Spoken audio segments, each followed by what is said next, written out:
ఏంటయ్యా అంటే ప్రభుత్వానికి అంత పెద్ద కమిట్మెంట్స్ ఏముండవు. ఇందులో ప్రభుత్వం ఆనాడు చెయ్యాల్సిన పని చేయాలి. నేను ఆనాడు కూడా ప్రస్తావించాను. 149 రూపాయలకే కనెక్షన్ ఇవ్వాలంటే మీరు ఈ డబ్బులు తీసుకెళ్ళి కేబుల్ ఆపరేటర్లకు పంచేయండి, కేబుల్ ఎంఎస్ వాళ్ళకి పంచి 5 ఏళ్ల పాటు 150 రూపాయలే తీసుకోమనండి, వాళ్ళు తీసుకుంటారు. ఇంటర్నెట్కి అయ్యే డబ్బులు ప్రభుత్వం పెట్టినట్టు అవుతుంది ఒక 5 ఏళ్ల పాటు. వాస్తవంగా అక్కడ ఉద్దేశం ఏంటంటే ఇంటర్నెట్ ప్లస్ కేబుల్ ఉండాలని.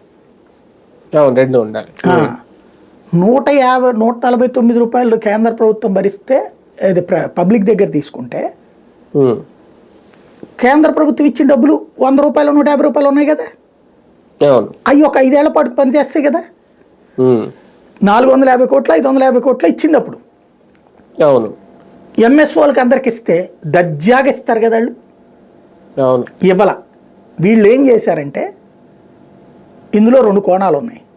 అనేక చోట్ల కేబుల్, ఒకప్పుడు కేబుల్ అంటే రూపాయి కష్టపడి దాన్ని ఏంటి నిత్యంలో వేసుకుని ఎక్కి వైర్లు కనిపిన వాళ్ళు కేబుల్ ఆపరేటర్లు. అలాగ కేబుల్ ఆపరేటర్లు ఆ తర్వాత మాస్టర్ కంట్రోల్ రూమ్స్ అయ్యి మాస్టర్ ఛానల్ అని, సిటీ కేబుల్ అని, హాత్వే అని, ఎస్డివి అని, భీమవరం అని, లేకపోతే కనుక యాక్ట్ అని, ఇట్లా కేబుల్ నెట్వర్క్లు వచ్చేసినాయి. వీళ్ళందరికీ ఒక అనుసంధానం చేసి వీళ్ళకి కొంత శ్రమ తగ్గింది. వాళ్ళు ఇదివరకు వీడియో క్యాసెట్లు తెచ్చి ప్లే చేయడం ఇవన్నీ చేసేవాళ్ళు. VHS క్యాసెట్లు తెచ్చి VCR పెట్టి అయ్యని, అదంతా అవసరం లేకుండా ఇప్పుడు వాళ్ళే సినిమా ఛానల్స్ ఇస్తారు, ఇదంతా ఇస్తారు.